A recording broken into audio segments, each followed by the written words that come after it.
तो मुझे लगता है ऐसा कि सर को रात में सपना आया और सुबह उन्होंने कहा कि चलिए थोड़ा मज़े लेते हैं। जैसे उन्होंने कहा आलोचकों, तो चलो टीचर भी उनके भी मज़े ले लेते हैं और बच्चे भी अभी परेशान हैं, थोड़ा और मज़े ले लेते हैं। कम से कम 150-200 बच्चे तो ऐसे होंगे, और मैं कहूँगा ऐसे बड़ा नंबर हो सकता है कि उनके ट्वीट से स्ट्रेस में आ गए। ट्वीट से स्ट्रेस में, फिर कह रहा हूँ ट्वीट से स्ट्रेस में आ गए। लेकिन जो अभी उन्होंने रिसेंट सर्वे स्टार्ट किया, उससे मुझे लगता है कि एक उन्होंने बहुत गलत स्टेप लिया और इससे बच्चों में बहुत ज़्यादा कन्फ्यूजन क्रिएट हो गया, क्योंकि बच्चे तो की एक्सपेक्ट कर रहे थे। और मैं ज़रूर चाहूँगा और हम सब बच्चे फैकल्टीज समझना चाहेंगे सर से कि सर आप एक प्रेस कॉन्फ्रेंस करें और इसका इम्पॉर्टेंस समझाएं। थोड़ा हमें भी समझ में आ जाएगा कि बच्चों के दिमाग में रेफरेंस पॉइंट क्या है, 113, तो उसको सोचते हुए अपना भरेंगे। दूसरी बात है कि जो बच्चा भर रहा है उसकी क्या क्रेडिबिलिटी है कि वो सही भर रहा होगा।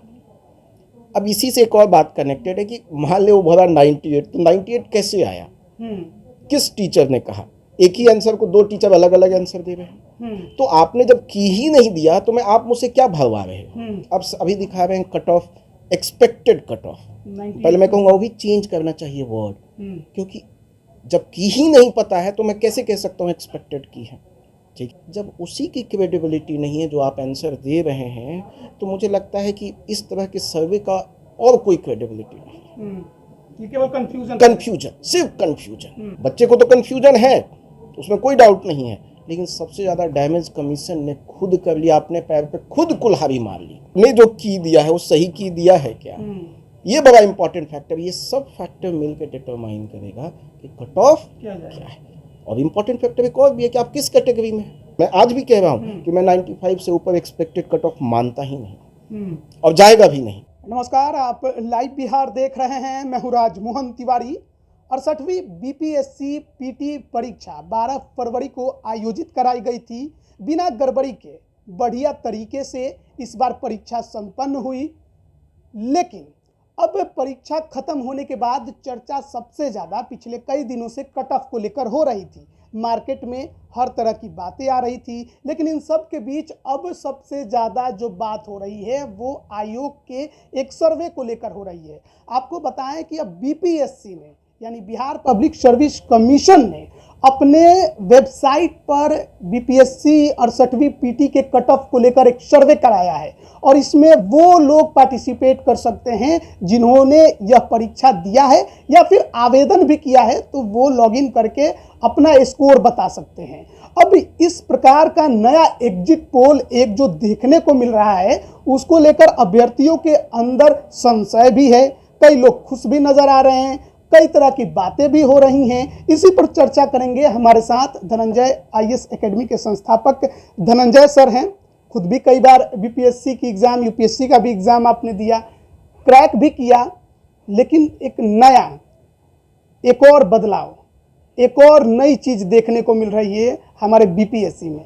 सबसे पहले जो परीक्षा संपन्न हुई उसको कैसे देखते हैं, और ये जो नया सर्वे का खेल शुरू हुआ है इसको कैसे देखते हैं? पहले तो मैं कहूँगा कि जो एग्ज़ाम हुआ उसके लिए मैं चेयरमैन सर को थैंक यू बोलूँगा, और बच्चों ने भी उनको बहुत अप्रिसिएट किया जिस तरह से एग्ज़ाम फेयर मैनर में हुआ, टाइमली हुआ, जिस डेट को कहा था उन्होंने कराया, और इस सब के लिए हम सब उनको बहुत धन्यवाद देते हैं।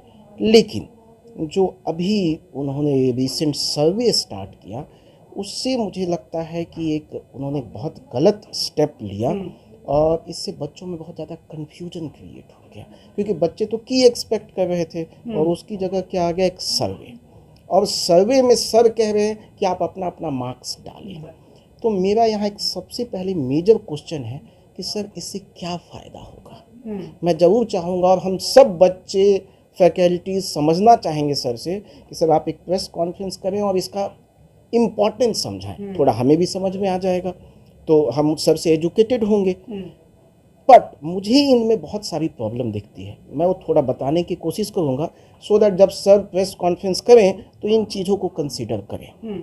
पहली बात, सर ने कहा कि इसमें कोई भी पार्टिसिपेंट हो सकता है जिन्होंने इस एग्ज़ाम के फॉर्म को भरा है, लॉगिन आईडी पासवर्ड है। तो पहली बात तो 100% लोगों ने एग्ज़ाम दिया नहीं है, 60-65% लोगों ने एग्ज़ाम दिया, मतलब 35 से 40% तो एग्ज़ाम दिए नहीं हैं। अब जिन्होंने एग्ज़ाम ही नहीं दिया है वो कुछ भी भर सकते हैं, और 67 उनके लिए रेफरेंस पॉइंट है, 113, तो उसके क्लोजेस्ट भरने की कोशिश करेंगे। ये भी एक बात ध्यान रखना होगा कि बच्चों के दिमाग में रेफरेंस पॉइंट क्या है, 113, तो उसको सोचते हुए अपना भरेंगे। दूसरी बात है कि जो बच्चा भर रहा है उसकी क्या क्रेडिबिलिटी है कि वो सही भर रहा होगा।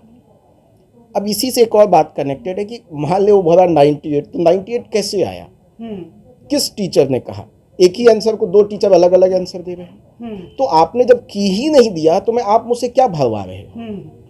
मतलब आप ऐसी बात कह रहे हो कि भरो, ठीक है, मतलब आप कह रहे हो कि एग्जाम, मैं एक छोटा सा यहाँ पे आपसे शेयर करूँगा। मैं यूपीएससी में जब इंटरव्यू दे रहा था तो मेरा इंटरव्यू अभी आया नहीं था, तो उसके 15 दिन पहले मुझे कहीं रिलेटिव का कॉल आया कि देखो देखो रिजल्ट आ गया।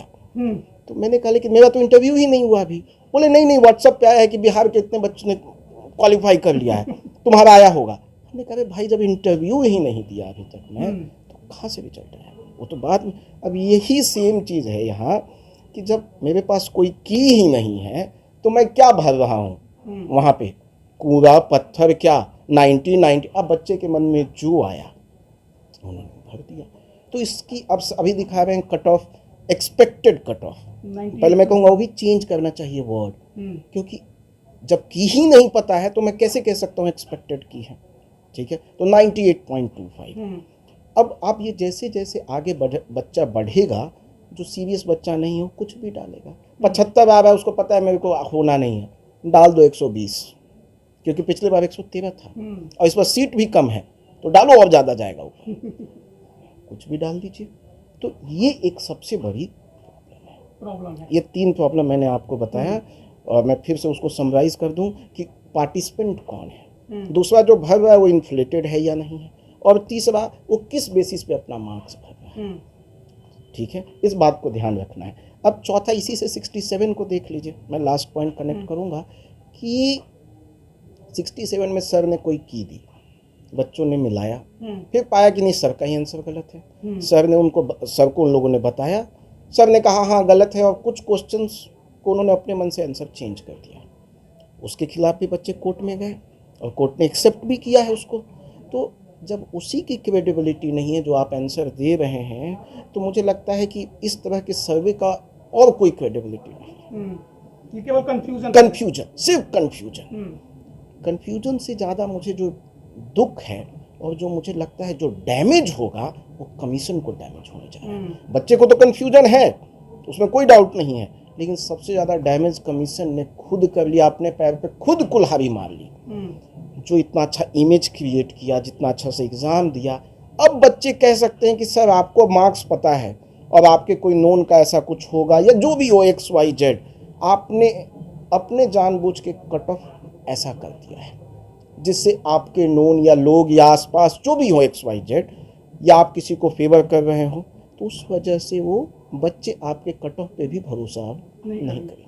अच्छा, आज एक और ट्वीट चेयरमैन साहब का आया है। वैसे ट्वीट तो खेलते रहते हैं, रोज़ ट्वीट करते हैं, अच्छी बात भी है, कभी कभी कन्फ्यूजन पैदा ना हो इसलिए ट्वीट भी कर देना चाहिए, लेकिन ऐसा भी ट्वीट ना करे कि कन्फ्यूजन ही पैदा हो जाए और ज़्यादा। आज उन्होंने कहा है कि आलोचकों को समझ में आ गया होगा कि कट ऑफ का प्रेडिक्शन इतना आसान नहीं है। तो ये क्या है, मतलब कि किसी को औकात दिखाने की कोशिश है, किसी को समझाने की कोशिश है, बताने की कोशिश है। एक तरफ सर्वे का लिंक, दूसरी तरफ ये ट्वीट। देखिए, मैं कहूँगा कि सर अच्छा करते हैं, डायरेक्ट बात करते हैं। जैसे बहुत सारी रूमर होती है कि एग्ज़ाम कब होगा, नहीं एग्ज़ाम डेट चेंज हो जाएगा, बट सर ने खुद कहा कि नहीं एग्ज़ाम इसी डेट पे होगा तो होगा, वो बहुत अच्छी बात है।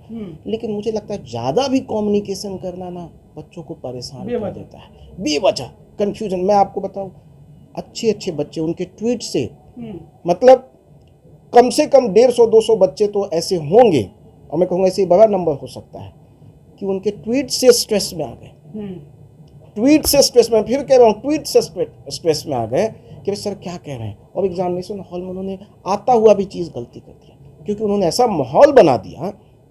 एक बात। अब दूसरा बात आता है कि सर ने कहा आलोचकों को, तो मुझे लगता है सर को, कमीशन को टीचर मार्केट से कोई मतलब नहीं है। सर ने एक एग्ज़ाम लिया, बच्चों ने उसको आंसर किया, सर की देते, बच्चे में लाते और उस पर फिर डिस्कशन होता। लेकिन मुझे लगता है कि सर ने ही जो पॉइंट कहा मैं उसी को रिट्रेट करूँगा कि ये बात तो सही है सर कि कट ऑफ का डिटर्मिनेशन आसान नहीं है, उसके बहुत सारे फैक्टर हो सकते हैं। पहली बात और सबसे इम्पॉर्टेंट बात ये हो सकती है कि उस बार का क्वेश्चन का डिफ़िकल्टी लेवल क्या था, क्या निगेटिव था, निगेटिव नहीं था। इस बार निगेटिव था तो डेफिनेटली है कट ऑफ नीचे जाएगा। बट एक और इम्पॉर्टेंट फैक्टर है कि सीट्स कितने हैं, नंबर ऑफ सीट्स क्या है। तो ये 3-4 फैक्टर्स हैं। और सबसे इम्पॉर्टेंट मैं बात बताऊं कि आपने जो की दिया है वो सही की दिया है क्या, ये बड़ा इंपॉर्टेंट फैक्टर। ये सब फैक्टर मिलकर डिटरमाइन करेगा कि कट ऑफ क्या है। और इम्पॉर्टेंट फैक्टर एक और भी है कि आप किस कैटेगरी में। तो क्या जो मार्केट में कट ऑफ का खेल चल रहा था कि हर शिक्षक का अपना एक प्रेडिक्शन था, तो क्या उससे नाराज हो गए आयोग के जो चेयरमैन साहब अतुल प्रसाद हैं और इसलिए उन्होंने इस प्रकार का एक तो सर्वे करा लिया, दूसरा ये ट्वीट कर लिया। लेकिन मतलब सर के नाराजगी का कोई कारण नहीं होना चाहिए। जैसे ही एक बड़ा बट ऑब्वियस है, बच्चे आंसर जानना चाहते हैं। यदि इतनी अच्छी मतलब सर को प्रॉब्लम है तो मुझे लगता है एग्जाम होते ही बीपीएससी की रिलीज कर दे विद इन 1 आवर। एग्जाम हो गया 1 आवर की तो प्रॉब्लम नहीं होगी और कोई भी क्यों इतना मेहनत करेगा। बट ऐसा नहीं है, जब की रिलीज नहीं होता है बच्चा उसको खोजता है, परेशान होता है, एक्साइटेड होता है, मैंने सही किया गलत किया। उसमें मैं कहूँगा उनको खुश होना चाहिए। वो कहाँ जाएगा, शिक्षकों के पास जाएगा। तो अब सब बच्चा इतना तेज नहीं है कि वो अकेले बैठ के वो अपनी तैयारी कर ले, उसमें शिक्षकों की ज़रूरत होगी। तो वहाँ पे मुझे लगता है कि जो टीचर है, जो फैकल्टी है, वो कहीं ना कहीं सर का ही काम कर रहा होता है कि सर जो इतनी जल्दी की रिलीज़ नहीं कर सकते हैं उसकी जगह पे वो की रिलीज़ करता है। हाँ, उसमें कुछ गलतियाँ होंगी, आगे पीछे होंगी, और उनके पास भी जो एग्जैक्ट नंबर नहीं होते, उनके 5-6 फैक्टर जो मैंने अभी बताया उन पे वो डिटरमाइन करता है। हमारे यहाँ भी बच्चे होते हैं जिन्होंने कैसा परफॉर्म्स किया था टेस्ट में, अभी क्या मार्क्स आ रहे हैं। और हम लोग अभी जैसे मैंने खुद 1200 लोगों का सर्वे कराया अपने स्टूडेंट्स का, उसमें पाया कि मार्क्स जो थे वो 85 to 95 के बीच में वेरी कर रहा था। ठीक है, 95 के आसपास। मैं आज भी कह रहा हूँ कि मैं 95 से ऊपर एक्सपेक्टेड कट ऑफ मानता ही नहीं और जाएगा भी नहीं। ठीक है, चाहे सर कितना तो 98 पार है। अभी देखिएगा आप, ये इन्फ्लेटेड स्कोर है। 9000 स्टूडेंट पार्टिसिपेट, 9000। अभी 9000 कौन लोग हैं? क्या इन्होंने एग्जाम भी दिया है? मुझे नहीं पता, या दिया है तो कितने सीरियस स्टूडेंट हैं और वो किस बेसिस पे अपना मार्क्स पुट कर रहे हैं। ठीक है, तो मेरे को लगता है 95 से स्टिल कट ऑफ कम जाएगा। तो हम लोग ना वैसे आज के इलेक्शन के टाइम्स तो एग्जिट पोल देखते हैं, अब बीपीएससी भी एग्जिट पोल लेना शुरू कर चुका है, तो इसको कितना सही मानते हैं आप, कितना गलत मानते हैं? मैं तो मानता हूँ, मतलब ये तो मुझे लगता है ऐसा कि सर को रात में सपना आया और सुबह उन्होंने कहा कि चलिए थोड़ा मज़े लेते हैं। जैसे उन्होंने कहा आलोचकों, तो चलो टीचर भी उनके भी मज़े ले लेते हैं और बच्चे भी अभी परेशान है, थोड़ा और मज़े ले लेते हैं।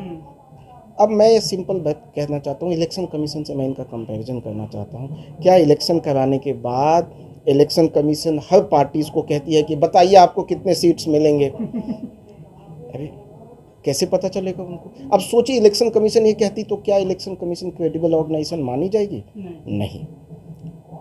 तो सवाल यहाँ भी यही आता है कि सर इस तरह के सर्वे सिर्फ आपकी क्रेडिबिलिटी को घटाएगा, कन्फ्यूजन क्रिएट करेगा। इसका मतलब बच्चों को कोई सॉल्यूशन नहीं देगा। नहीं सॉल्यूशन, जो नहीं होना चाहिए था। मुझे लगता है जो अभी तक होता आया कि आप की रिलीज की, जितनी जल्दी की रिलीज करेंगे उतना कम स्टूडेंट्स के बीच में कंफ्यूजन होगा। मैं कहूँगा कि सर एग्जामिनेशन के 1 घंटे बाद आपको की रिलीज कर देना चाहिए, और आपको करना चाहिए सर। आप रियल में चेंज लाना चाहते हैं तो आप की तुरंत रिलीज करें कि बच्चा एग्जामिनेशन हॉल से बाहर निकले और अपना की देख ले। और आपको ज़्यादा मेहनत क्वेश्चंस करेक्ट करने में, मतलब right questions without any controversy and right की रिलीज करने में टाइम लगाना चाहिए, रेदर देन इन टाइप के सर्विस कराने में। ये मुझे लगता है बच्चों के साथ जस्ट मजे लेने की एक बात है और कोई बात नहीं। कोई फायदा नहीं, कोई फायदा नहीं। इतना पॉइंट मतलब मैं कह रहा हूँ माइनस इन्फिनिटी फायदा है मेरे अनुसार। मैं तो सर से जानना चाहता हूँ और मैंने अपनी बातें रखी हैं कि सर एक प्रेस कॉन्फ्रेंस आप प्लीज़ कीजिए, या आप चैनल को बुलाइए, राजमोहन जी को ही बुलाइए और बताइए अपनी बात कि सर मेरा ऑब्जेक्टिव क्या था। तो शायद हम भी समझेंगे, एजुकेट होंगे, सर से लर्न करेंगे, और जो बातें हमें लगता है कि सर से सीखेंगे तो आगे से हम लोग उन बातों को ध्यान रखेंगे। बहुत बहुत धन्यवाद आपका हमारे साथ जुड़ने के लिए। तो देखिए, अभी एग्ज़ाम ख़त्म हो गए और कट ऑफ की चर्चा मार्केट में चल रही थी। शिक्षक जो हैं वो अपने अपने तरह से कट ऑफ की बात कह रहे थे, हर कोई अपना एक दे रहा था, रीज़न भी उसके पीछे दे रहा था। लेकिन इन सब के बीच जो आयोग की तरफ से सर्वे कराया जा रहा है कट ऑफ को लेकर, और ये कहा जा रहा है कि आप अपने मार्क्स पुट करिए और बताइए कि आपको कितने नंबर आ रहे हैं। लेकिन सवाल ये है कि कौन लोग उसमें पार्टिसिपेट कर रहे हैं, उनके सच में नंबर आ रहे हैं या फिर वो लोग जितने आ रहे हैं उससे बढ़ा चढ़ा कर पेश कर रहे हैं। कट ऑफ लगातार स्टूडेंट्स की संख्या बढ़ने के साथ बढ़ते चला जा रहा है। पहले 93 से शुरू हुआ, 94, 95, 96 और अब 98 पार कर गया है। कुछ देर में 100 भी ऐसा लगता है पार कर जाएगा। और इस बार बीपीएससी की परीक्षा में निगेटिव मार्किंग भी थी, सीटें भी कम है इस बार। लेकिन इन सब के बीच जिस प्रकार से चेयरमैन अतुल प्रसाद जी के तरफ से नए नए लगातार बदलाव किए जा रहे हैं, और उन बदलावों के बीच में ये नया जो एग्जिट पोल का खेल शुरू हुआ है, ये किसी के समझ में नहीं आ रहा है कि इससे फ़ायदा क्या है, कैंडिडेट्स को क्या फ़ायदा है, मार्केट में इसकी क्या असर पड़ेगा और आयोग को इससे क्या फ़ायदा है। सवाल सब कोई पूछ रहा है, खासकर बच्चे ज़्यादा पूछ रहे हैं जिन्होंने एग्ज़ाम दिया है कि इसका मतलब क्या है और इससे उनको क्या बेनिफिट होना है, ये आयोग बता दे। अब देखिए, हमेशा से आयोग पर सवाल उठते रहे हैं और ये जो नया सर्वे शुरू हुआ है इसने और ज़्यादा सवाल खड़े कर दिया है। अभ्यर्थी कई तरह की चर्चा कर रहे हैं और करेंगे ही। जब कंफ्यूजन ज़्यादा होगा तो चर्चे भी ज़्यादा होंगे। बने रहिए लाइव बिहार के साथ। आप सभी का बहुत बहुत धन्यवाद। लाइव बिहार यूट्यूब पर सब्सक्राइब और फेसबुक पर लाइक जरूर करें।